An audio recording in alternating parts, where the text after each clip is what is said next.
सुप्रभातम मित्रों।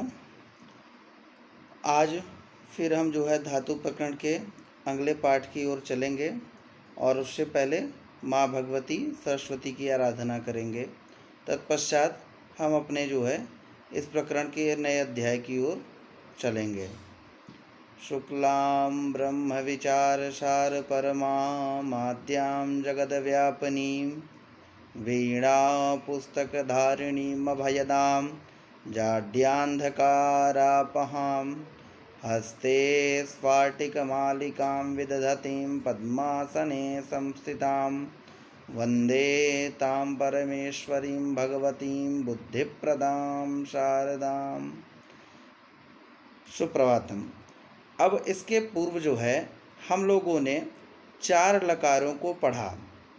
लट लकार, लृट लकार, लट लकार, लृट लकार, लंग लकार, लोट लकार। अब अंतिम में हम परस्मै पद पट धातु में विधिलिंग लकार को चाहिए अर्थ में यहाँ पर अध्ययन करेंगे। तो चाहिए अर्थ में विधिलिंग लकार को अध्ययन उसी प्रकार से करेंगे जिस तरह हमने चारों लकारों को यहाँ पे पढ़ा था। सबसे पहले उनके शॉर्ट फॉर्म पढ़ा, फिर उसके बाद उनमें क्रिया रूप जोड़ करके पढ़ा, फिर उनको वाक्य प्रयोग में हमने जाना। तो जैसे एतत् एताम एयुः, एतम एत, एयम एव एम। फिर से आप इसको दोहरा सकते हैं। एत एताम एयुः, एतम एत, एयम एव एम। अब इसके बाद पट धातु का इसमें हम रूप चलाएंगे। पठेत पठेताम पठेयुः, पठे पठेतम पठेत, पठेयम पठेव पठेम।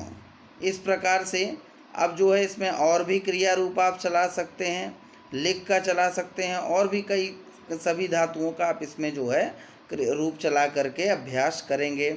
अब जैसे कि हमने पहले भी बताया कि प्रथम पुरुष में अनंत कर्ता हो सकते हैं। अनंत कर्ता का मतलब सह तौते, वह वे दोनों वे सब, ये तो हैं ही।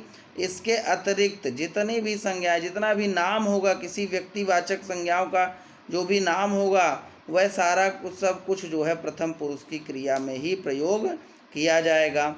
और मध्यम पुरुष के 3 ही कर्ता हैं। कौन कौन से? त्वम युवाम यूयम, तुम दोनों, तुम सब। अब उत्तम पुरुष में भी 3 ही कर्ता हैं। कौन कौन से? अहम आवाम वयम, हम दोनों, हम सब। अब इसको वाक्य प्रयोग में देख सकते हैं हम। सह पठेत, उसे पढ़ना चाहिए। तौ पठेताम, उन दोनों को पढ़ना चाहिए। फिर ते पठेयु, उन सभी को पढ़ना चाहिए।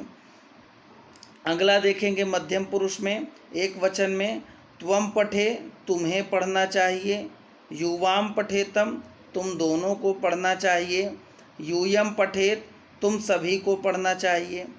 फिर अब आप उसमें उत्तम पुरुष में भी देख सकते हैं आप। अहम पठेयम, मुझे पढ़ना चाहिए। आवाम पठेव, हम दोनों को पढ़ना चाहिए। वयम पठेम, हम सभी को पढ़ना चाहिए। अर्थात यहाँ पे चाहिए अर्थ में ये सभी मैंने एक प्रत्येक पुरुष के प्रत्येक वचन की क्रियाओं को मैंने यहाँ पे चलाया। इसके पूर्व भी मैंने बताया था कि आप हिंदी के कारक चिन्हों के आधार पर भी यहाँ पे प्रयोगों को आप समझ सकते हैं। जैसे देखिए, प्रत्येक पुरुष के प्रत्येक वचन की प्रत्येक क्रिया को मैंने एक एक वाक्य यहाँ पे हमने पढ़ा है तो पूर्व की भांति, और उसी को फिर से हम अध्ययन करेंगे या दोहराएंगे। वह कभी राम पर क्रोध ना करे, पहला वाक्य हमारा। तो वह क्या है? कर्ता। अब अव्यय क्या हुआ इसमें? राम पर, अर्थात यहाँ पे संप्रदान कारक का प्रयोग किया गया। क्रोध और करना, ये दोनों क्या है? यहाँ पे क्रिया हैं। और ना क्या है? निषेधार्थ है। तो सबसे पहले आप देखेंगे कि वह जो कर्ता है आपका, उसके लिए संस्कृत में क्या प्रयोग किया गया? सह का प्रयोग किया गया। और कभी अव्यय है आपका, उसके लिए हमने कदापि का प्रयोग किया गया। लेकिन आप यहाँ पे देख रहे होंगे कि अधिकरण में पर विभक्ति लगी हुई है।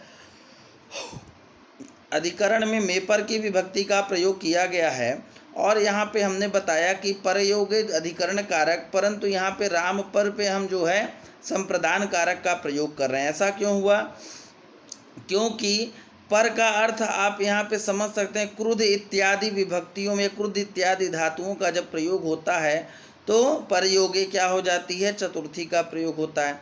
जैसे हमने कहा पुस्तक मेज पर रखी है, तो वाक्य तो ठीक है, पुस्तक मेज पर रखी है, लेकिन यहाँ पे वह कभी राम पर क्रोध ना करे, तो यानी राम के ऊपर क्रोध ना करे, राम पर के स्वभाव को क्रोध ना करे, इस कारण यहाँ पे जो है संप्रदान कारक हुआ। और निषेधार्थ में तो सह कदापि रामाय न क्रुध्येत, यहाँ पे देखिएगा, यहाँ पे आपका जो है इसके साथ साथ क्या प्रयोग किया जाएगा? न क्रुध्येत।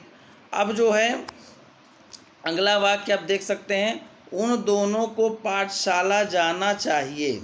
अब किन दोनों को जाना चाहिए पाठशाला? तो यहाँ पे मित्रों उन दोनों को पाठशाला जाना चाहिए। अब जो है आगे हम देखेंगे वो यहाँ पे कर्ता क्या होगा? उन दोनों को पाठशाला जाना चाहिए, तो पाठशाला क्या हो जाएगा? कर्म हो जाएगा। और क्रिया क्या होगी? जाना क्रिया होगी। तो वे अब जो है जब जाना क्रिया होगी तो उन दोनों को तो क्या हो जाएगा? उन दोनों के लिए तऊ सह तऊ ते, तो तऊ का प्रयोग यहाँ पे किया गया।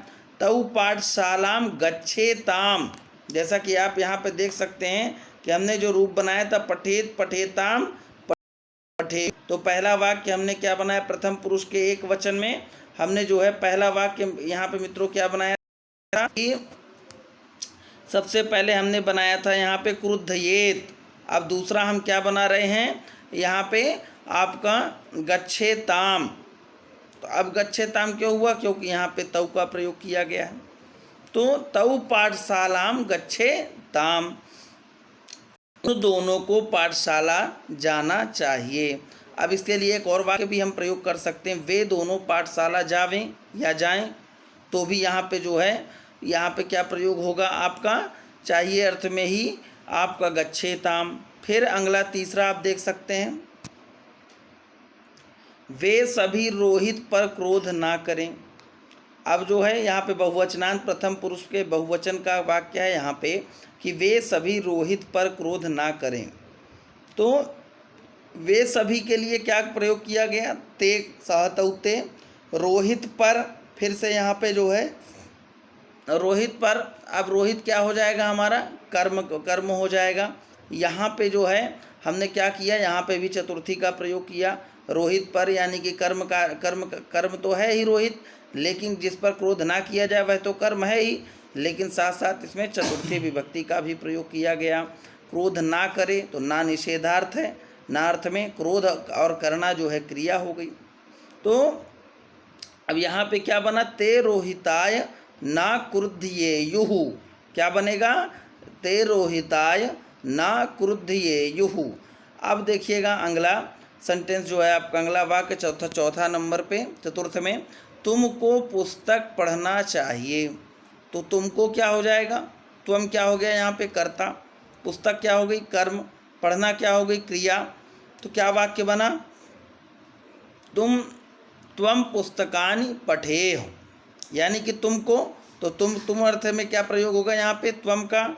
पुस्तक में पुस्तकानि, पुस्तक पढ़ना चाहिए, पढ़ना क्या हो गई? क्रिया हो गई। तो अब मध्यम पुरुष एक वचन के लिए क्या प्रयोग होगा? तुम के साथ पठेह का प्रयोग किया गया। फिर अगला पांचवा वाक्य आप देखेंगे, तुम दोनों को घर जाना चाहिए। अब मध्यम पुरुष द्विवचनांत में क्या प्रयोग किया था हमने? त्वम युवाम यूयम, तो यहाँ पे किसका प्रयोग होगा मित्रों? युवाम का प्रयोग होगा। तो कर्ता क्या होगा? तुम दोनों को, और कर्म क्या होगा? घर जाना हो गई क्रिया। युवाम गृहम गच्छेतम। अब अगला आप देख सकते हैं कि तुम सब धन ना चुराएं, तो क्या होगा? तुम सब के लिए क्या प्रयोग? तुम सब क्या हो गया? कर्ता, धन क्या होगा यहाँ पे? कर्म, और ना चुराना क्या हो गई? ना चुराना या निषेधार्थ क्रिया हो गई। तो यूयम धनम ना चोरयेत, तो यहाँ पे एत का प्रयोग किसके साथ हुआ? मध्यम पुरुष बहुवचन के साथ में, यानी कि यूयम के साथ में। फिर अगला सातवां नंबर आप देखेंगे, सप्तम, मुझे घर में राम के लिए भोजन पकाना चाहिए। तो कर्ता कौन हो गया यहाँ पे?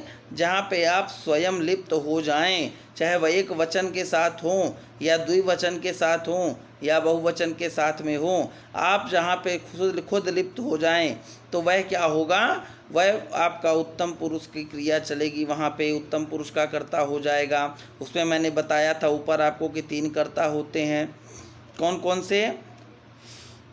अहम, आवाम, वयम। तो यहाँ पे क्या प्रयोग होगा? मुझे एक वचन का है, उत्तम पुरुष में तो अहम, घर में तो यहाँ पे में पर, तो अधिकरण में पर, कर्ता ने कर्म को करण से संप्रदान के लिए, अपादान से अलग होने के अर्थ में या पृथक होने के अर्थ में, है ना, संबंध का के की, अधिकरण में पर। तो यहाँ पे मुझे घर में राम के लिए भोजन पकाना है, तो जहाँ पे क्रिया आधारित हो रही है तो आधारोधिकरण, क्रिया का जहाँ पे आधार सिद्ध होगा वहाँ पे क्या होगी? आपका अधिकरण कारक सप्तमी विभक्ति का प्रयोग होगा। तो क्या करेंगे यहाँ पे? अहम गृहे जहाँ पे प्रयोग हुआ सप्तमी विभक्ति का अधिकरण कारक में, तो हमने उसमें किसका किया? रामे रामयोः रामेषु। तो गृहे गृह्यो गृहेषु, तो गृहे अर्थ में बना अहम गृहे। अब जिसके लिए प्रयोग किया जा रहा तो चतुर्थी, तो रामाय अहम गृहे रामाय भोजनम पचयेयम पचेयम। अब जो है अगला वाक्य हम देखेंगे कि हम दोनों किसी की निंदा ना करें, तो इसमें कर्ता क्या होगा? हम दोनों। और जो है कर्म क्या होगा? किसी की निंदा ना करना, ये क्या होगी? क्रिया होगी। तो वाक्य क्या बनेगा यहाँ पे? आवाम किंचिदपि ना निंदेवो, जहाँ पे हम किसी की निंदा ना करें। अगला और अंतिम वाक्य हम यहाँ पे क्या देखेंगे? हम सभी को सत्य बोलना चाहिए। तो यहाँ पे कर्ता क्या होगा? हम सभी, और जो है कर्म क्या होगा? सत्य बोलना क्या होगी? क्रिया। तो वयम सत्यम ब्रूयाम, क्या बना यहाँ पे? वयम सत्यम ब्रूयाम, हम सभी को सत्य बोलना चाहिए। तो इसी के साथ आपने जो है 5 लकारों का अध्ययन किया। अब इसके बाद जो है हम जो है प्रश्नवाचक चिन्हों को पढ़ेंगे, या हम कह दें कि प्रश्न निर्माण विधि का हम जो है आगे अध्ययन करेंगे। धन्यवाद।